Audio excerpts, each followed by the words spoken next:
Welcome back to another edition of Global Book Network. My name is Global Boys, and I, for one, am excited to be hosting today's episode because I understand how important it is to create a world of wonder, and my guest has done just that. Please welcome the author of Soul Family 6, the chosen series, Ashley Hibbler, to the show. How's it going? I'm just making it through it.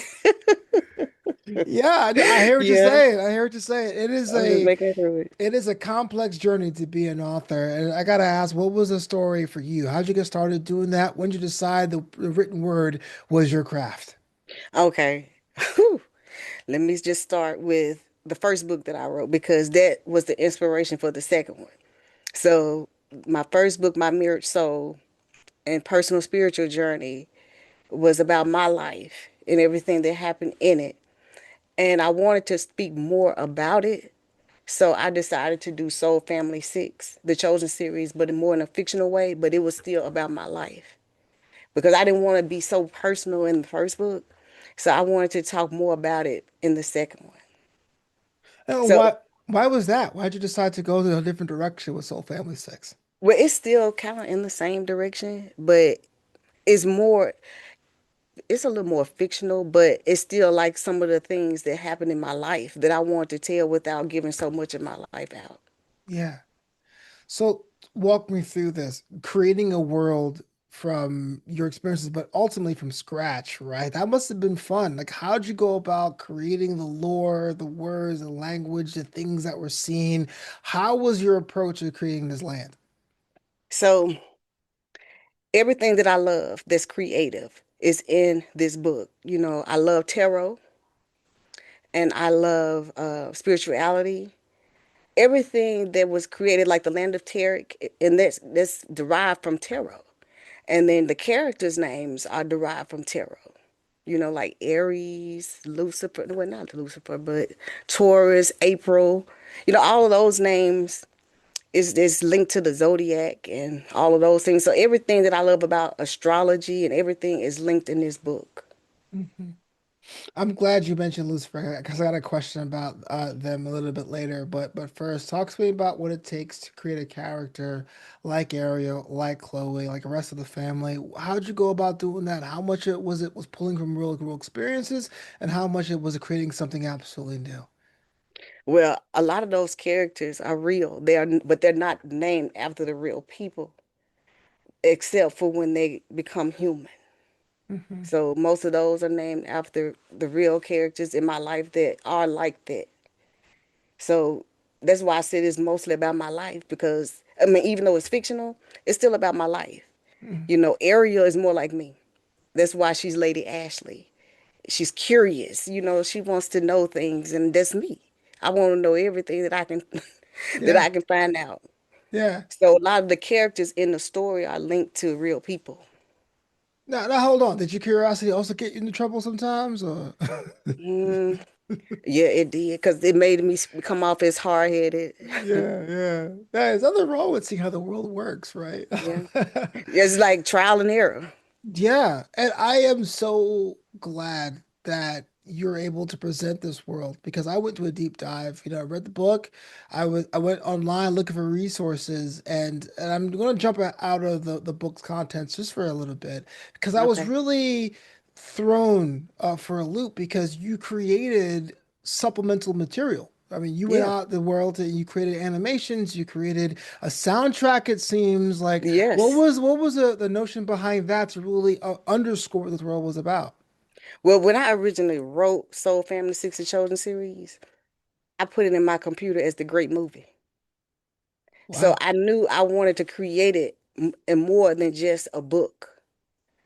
And so that's one of the reasons why I created a soundtrack because you know music makes the sometimes the music brings out whatever it is that you're presenting. And you can hear it and see it through it. And see, I love music too. I sing. So I had to put it in there. Yeah. But walk me through this though, because a lot of authors write books, but they're not really doing things at the level that you're doing. But what was a moment when you were like, okay, it's a great movie, but I gotta understand what the scores are, what the themes I want to hit. Like, was it like a one afternoon, you just locked yourself in a door and it's like, I'm not coming out until the soundtrack is written? Was like No, certain chapters talk to you? Like, The soundtrack was written way before the book. Oh, I just okay. never, I mean, because the words were already there. It just represented what the book was about, Yeah, the soundtrack. yeah, But I already knew that I don't know, maybe I was what they call a screenwriter at one time, maybe in a past life or something. Because when I originally wrote the book, like I said, I wanted it to be something that can be shown on screen. yeah. And so the animations kind of follow suit then. And then that Yeah. must have been an interesting thing to really, as an author, a lot of times we struggle with what's in our heads to what we write, to what things are represented in visual mediums. What was that like Mhm. for you? Was it kind of surreal seeing your creations live and breathe and interact? Well, when I was writing the book, I was creating the mindset of what I wanted in the book anyway. So I was creating it like a movie in my head. So it wasn't hard to transition it into videos Mhm. Was because I it knew what I wanted. and was that like a thing where you took months to do that, or was that like an ongoing process, a collaboration process? Like what was the actual creative process like? Well, my daughter helps me with the videos because she does the editing in it. But um, when I first started, it was just like I said, curiosity. Because I started using AI tools. I said, well, maybe I can do it with AI. And once I saw that I could, then I kept doing it. Yeah, And I really liked it. And I realized that it's not just a love for writing that I have, it's creativity, just being creative. right. And being creative is worth its weight in gold. Yeah. So let's get back to the book because I really wanted your opinion on this because as a kid, you kind of knew Lucifer in passing. You go Yeah. to church every Sunday and you talk about what it means to have pride and the pride be the fall. But what was your characterization of both Lilith too, Lilith and Lucifer, being told and being foretold in other mediums? You brought a version to that to this book and this world that was very intentional. So I wanted to I know it's fictional, but I wanted to shed a little light on other things, to make people think. Because, everything is not just so black and white. But when I did Lucifer and Lilith's character, I wanted to show that they were like angels before and then they changed. But I can't really go into it yet, but part two of the book is a whole Mhm. nother plot twist. Yeah. But I wanted to present it in a different way to make people think, not just, how we've been told certain things about how Lucifer and Lilith were. I just wanted to play into it in a fictional way in the book. Because I've come across some Lucifers and Liliths in my life, so Was there a balance between what we're told or what we're prescribed in real world or even at church to what you wanted to do to fit the narrative of the book? Or was it one of those things where you create the characters first and let the characters live and breathe in your head and see how they will react to situations? well, I just kind of knew how I wanted the story to go. And Lucifer Lilith were the last characters that I actually came up with. The other characters were already there. And I said, well, let me put a little twist on it by adding them in there. And then, because most people already look at them to be evil in any way. So, but I showed them in a different light at the beginning and then they turned evil. Right. But it's still, like I said, a plot twist. So you'll see it in another book. Yeah. So it's interesting because when I read the book, the first thing on my mind before knowing that it was coming from a real part of your life was that it's fantasy. But it's Yeah. obviously not fantasy because you said it came from real tendrils of your life. If Yeah. you had to describe what genre this occupies in, or multiple genres, what would you say to Yeah, it someone is. who asked? Well, some people say historical and some say fictional. Some say spiritual. I don't know what to really put it as. But for me, it's still very much fictional. But a lot of the situations that happen are things that happen on my path too. And that's the reason why I wrote it the way that I did, because it's relatable to what people have gone through. Yeah. Like with, jealousy, with this competition, people, competing with you, people that you think are your friends and all of a sudden they not. It's all in the book. You know what? You got to level with me though. Because a lot of times we have these stories in our head and they kind of just stay there forever. I got ideas in my head. It's great. But you crossed over the line to not only make a book happen, but a book with layers. So, who was this for? Was it for you? Was it a point of catharsis, or did you have an audience in mind when you put everything together? I think that it was always in my head, and the best way to get it out was to write it because I had so many thoughts over the years about, all these things happen in layers. So I wrote it the same way it happened in my life in layers. Yeah. And how long did it take you to put everything together? And what was that process like? It didn't take long to put it together because it was there for so long. Yeah. I just never really wrote it down. And then I didn't want to really talk about it as my life because I didn't want to let too much out about my life, but I did put it in a fictional way though. Yeah. All right, so And we're so it talking can read it. months, years, late nights, early mornings, during the It day, it Sundays? probably took a couple months. Uh-huh. It took a couple months. And what kept you going through those days? I think all authors, myself included, we have that moment where like three-quarters away deep, you're not quite at the end, but you're already committed. Like what pushed you over the edge to get it done? Well, I'm still not done. I'm still writing. That's the thing. I have so much in my head because, like I said, it's a part two to the book, and Right. this got a plot to it. So I'm still writing, and then I have three more series to go with it. So I have a lot in my head. But did you know it was going to be a part two while you were writing it, or something that you had a moment while you're in the It, weeds? it was a moment in it because I created something in part two of the book that may make people think, well, what happened to that, Yeah. or what happened in that situation. So now I got to write about what happened in that situation. Yeah. See, I love that because I think when we're creators, and I'm an author too, and I'm mostly fictional, although my last book was nonfiction, where you create something that has a life of its own. And you're like, oh man, I can Hmm. add on to this, I can add layers to this, and Hmm. sometimes I get kind of distracted, Yeah. how which direction I can go into. What was this process like for you? Was there a moment though when you were, lack of a better word, assailed by the inner critic? Were there some of things saying, oh, who would read this? Who would experience this? Who would care? If that's the case, what kept you going in those moments? Well, I never even thought about what other people thought in the moment because I just knew I needed to get it out of my head.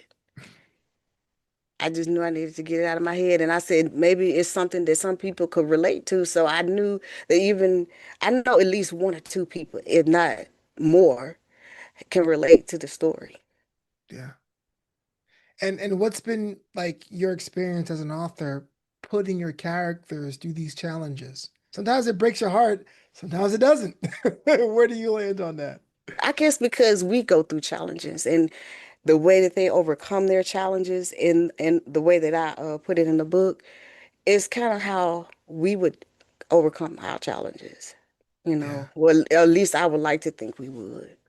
Yeah. But even in some of those situations, they not dealt with in the way most people would or should, you know, in spite of them being angels. Yeah. And the sacred the land of the Sacred Heart, I believe. Or Yeah. the Yeah. So when you created that world and you created all the characters within that world, I'm just kind of selfish. Sometimes I put like characters in there that make me laugh or that make me smile. Was there anything like that for you or any kind of Easter eggs for people who may be looking at it when they pick up a copy of the book? um,